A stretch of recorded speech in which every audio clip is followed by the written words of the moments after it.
Good afternoon and welcome everyone. My apologies for being a moment behind here. Was having some Zoom issues logging in. We'll give folks just one more second to get started and then we'll kick things off today. Obviously, today we're going to focus a little bit on building the ultimate QBR cadence.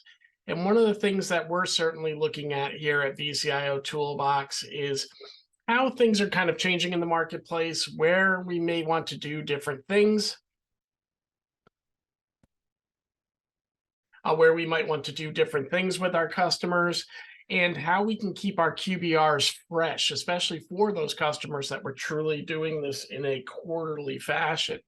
So today we're going to talk a little bit about a different methodology for engagement, a way you can kind of stagger some of the things that we suggest doing in your QBRs, but kind of changing the presentation and changing the focus of the conversation as we move from meeting to meeting. So that's really going to be what we're focusing on today. As always, I'd like to say to everybody, please feel free to keep this very interactive. If you want to add any, if you've got any questions to ask, please drop them into Q&A. Right now, I'm actually opening up the chat for everyone, so please feel free to drop any questions you have in the chat as well. And as always, we do these coaching sessions for those that are new each Tuesday at 3 p.m. Eastern, really to give us an opportunity to go into different concepts that might enhance your QBR experience or your customer engagement experiences, as well as going deep dive on some of the features within vCIO Toolbox and opening a forum for any questions. So today we're really going to talk about the ultimate QBR cadence. And what the ultimate QBR cadence really is a way to stay engaged with your customer, but bring different elements of the data or focusing on different elements of the data from meeting to meeting. One of the things now as we head into our 4th year of working with our customers, we've gotten some feedback that says, hey, how do I keep the customer engaged after we've gone through the cycle of meetings a number of times? They certainly see value in the strategic plan. They see value in the progress. But, it's kind of one of those things where I'm worried about my approach becoming stale or we're starting to lose some attendance in those rooms. And that's a common thing that unfortunately we battle all the time in the QBR process. So what we've done is really looked at our approach, workshopped with some of our folks going through ramp camps, and really came up with an approach model that seems to be working. So as we head into the ultimate QBR cadence, there's really a few different components.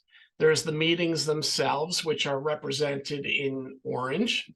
And then there's the tasks that we could be doing to stay engaged with our customers in between meetings. And of course, there's tools in vCIO Toolbox to support you on this. So if you look here, and this assumes your customer is a quarterly customer, we've basically laid out the 4 quarters as follows. When you first meet with your customer, we want to have that strategic session. We really want to understand what is driving their business, what is some of the key objectives they're going after, and the obstacles in the way of whatever they perceive to success to be for their organization. We want to make sure that we're learning, what drives those customers and what's making the individuals we work with tick. So when we're working in this process, we'll get into it a little bit deeper in just a few moments, but we're really focused on the areas of the the vCIO Toolbox system that really focus on strategic initiatives, existing roadmap items and how they align to those strategic initiatives. And one of our goals between Q1 and Q2 is setting that baseline score that we're going to measure to for strategy for that upcoming year. For those of you that are just starting out with a customer, this is a very easy endeavor to do in Q1 because you haven't undertaken the strategy process yet. But for those that have been working with a customer for a period of time, now we're fast forward into year 2, and this is what you want to do in the first meeting as you're conducting your next round of QBRs with your client, and you want to refresh that plan. So you're going to want to look at that strategic plan, make changes based on completion, make changes on new initiatives, and make sure for that up and coming year you've got a better strategy plan. Now, some of the tools we have to support that, for those of you that are subscribers, we have our Business Insights tool. This is a simple tool that allows us to engage with different roles within the organization to really understand not only what the corporate direction is, those key objectives and obstacles on the way to success, but also to really start assessing where the individual sits within our relationship so we can get a better sense of, is this person a supporter? Is this person a detractor or a person that doesn't feel as confidently about us? And from those results that we obtain in the Business Insight Survey, we can really start building our account management plan at the individual level. I'm sure you've all been in a room where you've got the folks that are your cheerleaders, and those people you don't want to lose traction with. But I'm sure you've all encountered that person that might be in your room that's shaking their head no as soon as you start talking and kind of disagreeing with some of the recommendations you make. If that's the case, we want to make sure that with those individuals, that we're really, kind of taking an approach that we can understand what's making them feel that way. And if there's a condition we can improve upon, to take that step. So for those of you that are familiar with the Business Insights, an example of that would be if they assess the roles in our organization and I find out that somebody's having a problem with my help desk they've never voiced with me. That's obviously something very easy I can step into and potentially look to rectify that relationship. So as we're, finishing Q1, that's where we want to make some changes. So we're going to get a little deeper into Q1 in just a moment, but really what you're seeing here is kind of the overview. We want to get strategic. Then we want to work in getting aligned with our customer, making sure they see the baseline strategy score if it's somebody we're just bringing into the process, understanding what their gap analysis score is, and then setting a kind of a benchmark on their roadmap. From there, we want to get secure. For those that are subscribers to our GRC module, this is really working with your customers to implement a cyber framework. As many of you know, one of the biggest concerns on our customers' minds when it comes to technology is less about the technology itself and more about cyber liability insurance and can they obtain that and can they get the best rate? And starting to develop your plan against a certain cyber framework is a great way to get started. Really build a process that will then support those individual questionnaires you might get when it's renewal time. From there, we want to then focus in our final meeting on results. What have we accomplished this year? What have we done? And where are we in the process of our big picture? And down below in the blue, you're really seeing the supporting tactics we can take. So let's focus first on Q1. And you'll see here when I get to the first quarter, we really have 3 initiatives that we want to do during this time. And part of what we're trying to lay out in this ultimate QBR cadence is not just what we're going to do for the meeting, but what are the post-meeting tasks that we want to do to stay engaged with our customers.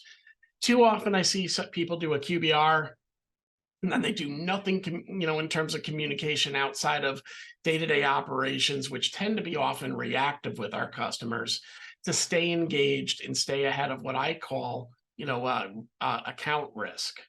So when we look at what we're doing here in the first quarter, step 1, as I mentioned earlier, is getting strategic. We're going to introduce the concept of a joint strategic plan. We're going to define the IT strategy in this joint strategic plan. We want to showcase our leadership. We want to rise up higher if we're viewed as only an operational partner. And it's our job as kind of that virtual CIO, really focusing on the CIO part to bring the IT strategy to the plan. From there, we're going to workshop with our customer and understand what their business goals and business challenges are. Again, a smaller customer, that might just simply be those key objectives they're going after and what success might look like to them. And then we're going to start recommendation alignment. A key core principle in vCIO Toolbox is we want to make sure we're speaking to the end user. Our customers are not IT pros. That's why they come to us. So we really want to make sure that we're articulating a story that they're going to be able to follow along and understand why they need to take the actions they need to take. And that begins by aligning the recommendations in our roadmap to the strategic plan that we developed during this quarter. This is going to build some transparency in the process. Customers are going to be able to see exactly what projects are supporting what initiatives they're trying to accomplish. It's going to serve as a check and balance back to the customer, where we're really going to be able to show them, hey, before we build a recommendation for you and put it into your roadmap, we have to make sure that we can apply it to one of these goals. If we can't show a relationship between a project and any of the goals in your goals plan, it's probably something that shouldn't be in your plan. And we do that to continue building trust with our customer. You know as well as I do, a lot of our customers buy from us on blind faith, and that's awesome when things are going well. But sometimes we have those technology hiccups that are out of our control.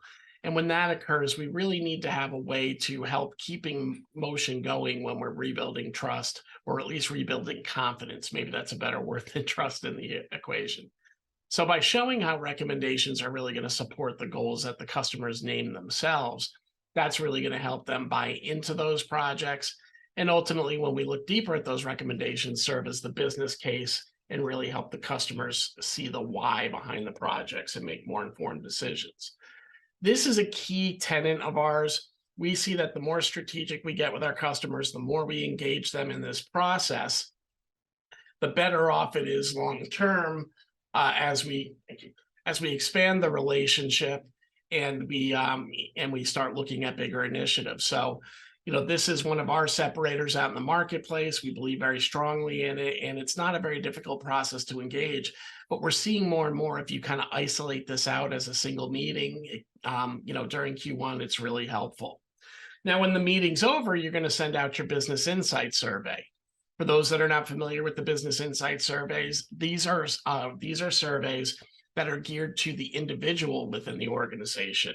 It focuses primarily on key stakeholders, decision makers, and influencers, and it has two components. One is to give them an opportunity to voice any goals or challenges they think about leaving the meeting. And then the second thing is really giving you an understanding of how they feel about the technology supporting themselves. If we're talking to our day-to-day operator, their perception of how technology is supporting, the staff and the management and their confidence within that technology. We want to understand a little bit about how they view risk. And then ultimately, we also want to understand how they view our services. And again, the goal in this is staying ahead of what we call the curse of the great MSP. Understanding, basically the curse of the great MSP is very simple. The more we automate, the more we do remotely, the less we tend to be on site and the less things tend to break. And when that happens, it's not uncommon that our value gets called into question. The customer may feel like, have that moment of, why are we paying so much for this service? We don't see these guys anymore. Nothing's really breaking. Do I need as much as we have today? And the answer, of course, we know is yes, because the reason they're there is the proactive steps we take. But sometimes they don't see that part, and demonstrating value isn't just showing them how many tickets we closed, right? It's really understanding what makes them tick and being able to articulate it back. And the Business Insight Survey really helps with this. One key thing I share during the meetings during the first quarter is that the Business Insights is simple. If it takes the use, I share with them, if it takes you more than 10 minutes, you've put too much thought into it. So it's really a very simple process. So we, as the account management and vCIO team, can really understand what's making our counterparts on the other side tick, and really be able to stay engaged with them and make sure that we understand what direction we want to take them into. Now, the meeting shouldn't stop at the QBR. Besides the Business Insights, which is a follow-up to this particular meeting, we should have a regular cadence of staying engaged with our customer as well. So what we're suggesting is in month 2, you leverage some of the surveys that we have built in our CX module within the system and basically launch a CSAT. Now, again, if you say to me that you have CSATs within your environment, you're doing that promoter score with another tool at the ticket level, great. We're not looking to change that process. That's great for staying in front of problems in real time and really understanding at the ground floor how things are operating. But what it doesn't protect against is that curse I just spoke of. We really don't know definitively how the executive team feels. So our CSAT and NPS process that we'll talk about later is really geared towards the stakeholders and decision makers. It gives us an opportunity to create a correlated scorecard so we can see, are we seeing the same thing at the management level that we're seeing at the end user level? And if not, it gives us an opportunity to get out in front of those, those challenges that the customer might be facing and those things that might be a risk to our relationship. So the first quarter is really focused on getting strategic with our customers, really understanding where they're trying to go. This is an about them session right here. We want to know where they want to go. The win for us is if we do a good job of understanding where they want to go, we're going to remove sales friction with the recommendations we make. And it's really going to feel like a consultative process that the customer's in charge of long term. Now, as we go to the next step in this process, we move into the second quarter, and this is where we really want to get aligned. And by aligned, this is really where we kind of do what a lot of folks are talking about when they hear technical alignment surveys. Now, during this entire process, you're going to be stepping through and refreshing your IT review plan. But when you come to that second quarter, you really want to make sure that you've got a final assessment with the most recent scoring and the most recent understanding of the gaps in the client's infrastructure, so gaps in process, system security, and training. In addition to that, at this stage, we should have a hardened strategic plan. We should have those responses back from the customer, and we know what that looks like. So this is kind of really when we're bringing on a new client, we transition into steady state and create our baseline metrics we measure off of. So we'll have now a strategy plan score with projects aligned to it and a progress score being generated. So we'll be able to show that scorecard of kind of how the technology plan meets the overall strategic objectives. In the IT review, we're going to build a scorecard, which is going to show us those gaps I identified earlier. And those gaps are going to start driving the roadmap. So in addition to having a scorecard, we should now have a pretty solid idea of what the future state roadmap looks like. Now, of course, new initiatives might change that over time, but at this stage, we should have a good sense of the up and coming projects for the next year and be able to fill in the gaps with some of our major things like refreshes in future years as well. And during this meeting, we really want to introduce this information as kind of the baseline assessment for the customer, and then work with them to adopt some of the projects into the plan. So again, those of you that are vCIO Toolbox customers, we have a formal adoption process where when we introduce a recommendation to the customer, they have an opportunity to kind of certify it for the plan. Now, this doesn't bind them to buying if it's a project in a future state, but it really kind of subliminally gets the process started of they've accepted this. It's something that we're working towards, and when we get there, we'll finalize the cost structure and do all that. If it's something near term, we might generate a quote right at that point in time. But we want to drive our customer to adoption. Another thing that happens during the get aligned stage is if they decline any of the projects, we're able to record those as well during this process. So we can send a report to the customer so they know clearly what they said no to. We can also retain that information so we've got that historical record. So should a condition change down the road where they said no to a project and a security incident occurs and you need proof that the customer was presented that option and declined, we have that retained in the system. So here we're really not only getting aligned with the customer, setting benchmarks and starting the process of being able to measure against those benchmarks long term, but we're also aligning our own expectations within the system by kind of understanding what projects are getting adopted and retaining the information on those declines so we don't have to scramble should condition change. Now, at the end of the second quarter, we suggest at month 4, assuming you did your second quarter review in month 3, we suggest building out your sending out a risk assessment questionnaire. This is something we're going to be introducing into the template library this week. All of you that are attending today will get a link to the ultimate QBR Cadence website. It's a single page site that you can get some of this information, and you can download the risk assessment questionnaire that we're going to be including there. It's a simple 4 or 5 question risk assessment questionnaire where we're just trying to get at a top level. What does the customer feel about risk? What are their biggest concerns? So we have a little bit of an understanding of their risk posture going into our next quarter. And as we head into Q3, this is where we really focus on security. So for those of you that are a user of GRC, this is where we're really going to engage our customer and help them build to one of the cyber frameworks listed in the second bullet point. Here in the States, the ones that we recommend customers utilizing are either the NIST CSF or the CIS version 8. I love the version 8 because implementation group number 1 really speaks to what most of our customers are, SMBs that are non-targeted by the hackers, but can fall into, bots finding openings and dropping in those threats.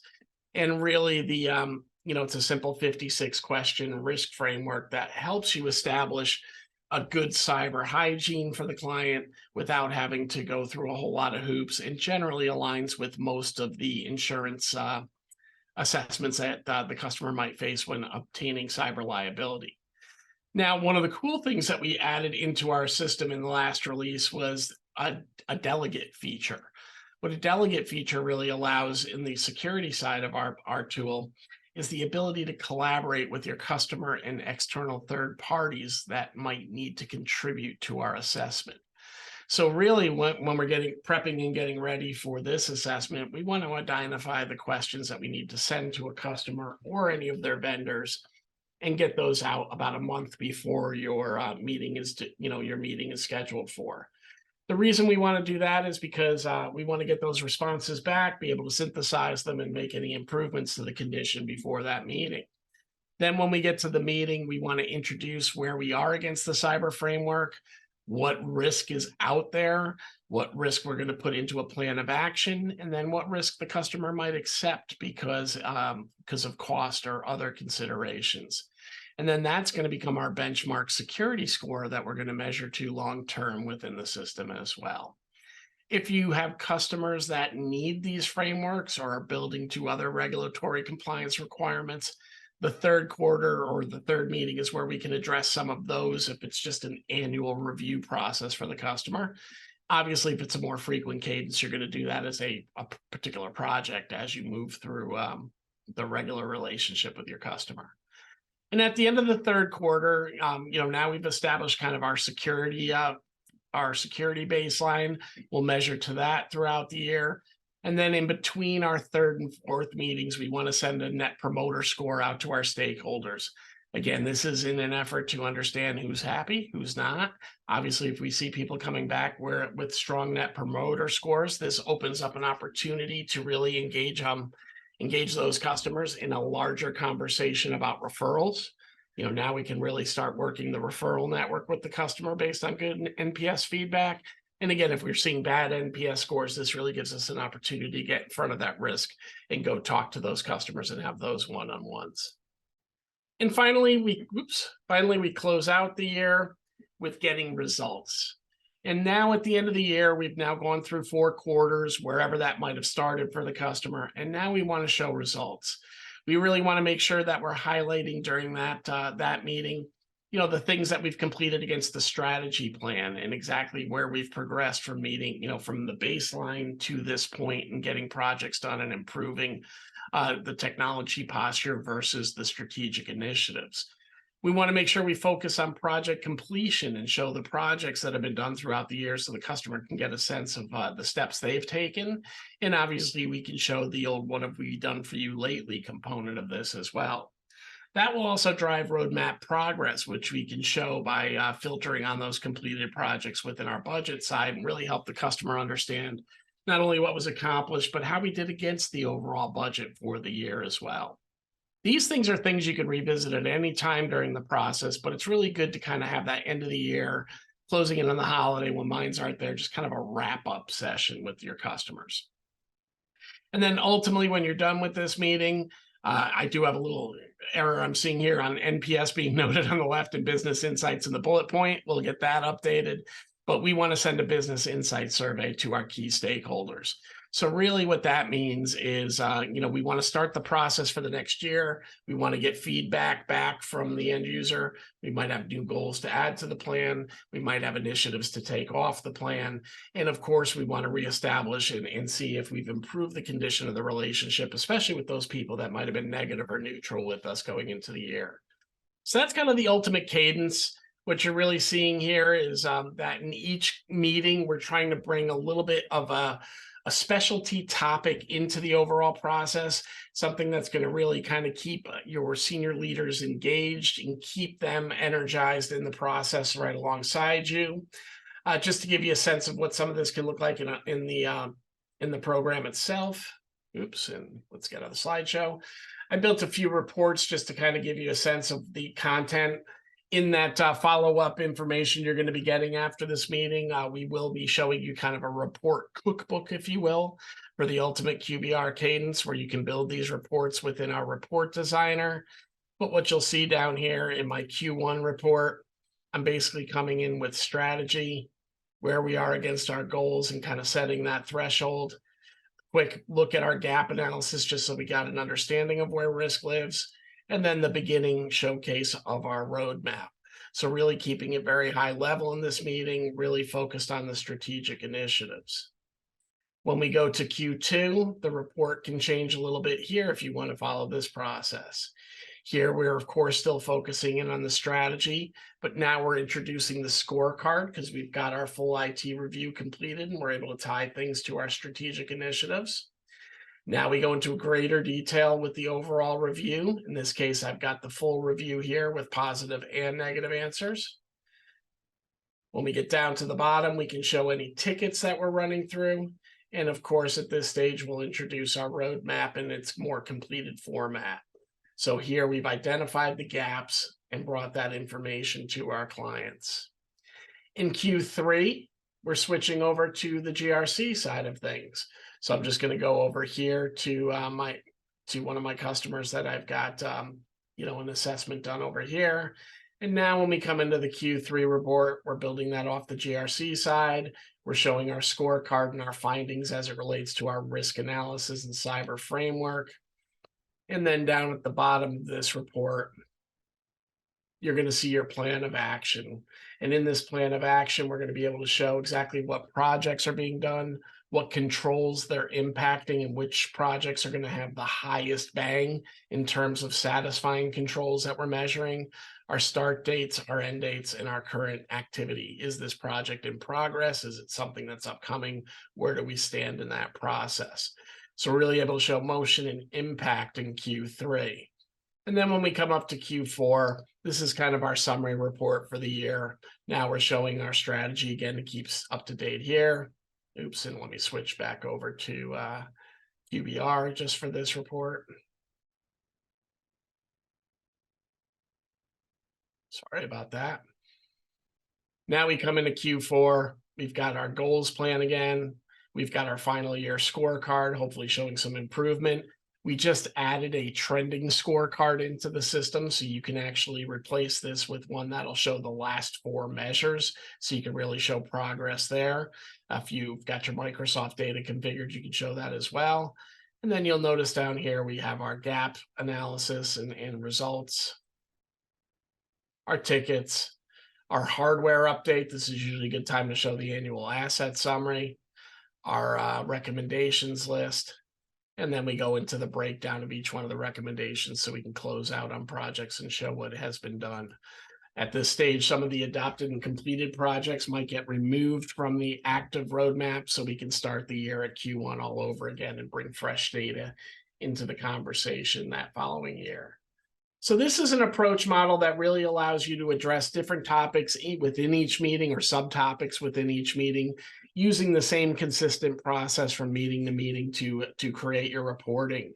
With that, I want to open up the floor for Q&A and ask if anybody's got any questions. Please pop them either into the chat or Q&A. I will share that this, of course, will be posted up to the university so you can review as well. And those of you that attended will also receive a link to the Ultimate QBR Cadence microsite when that gets opened up later this week. Next week, we will be meeting again at 3 o'clock, and we'll be focusing a little bit on security in the month of February. So a lot of our conversations will focus around that. But I want to thank you all for attending today. If anybody has any questions, please feel free to reach out to me at bdoyle@vciotoolbox.com with those questions. And I thank you for joining us today. It appears we don't have any questions. So at this point, I'll give you guys a few minutes back in your day and let you get back at it. And thank you so much for joining me this afternoon.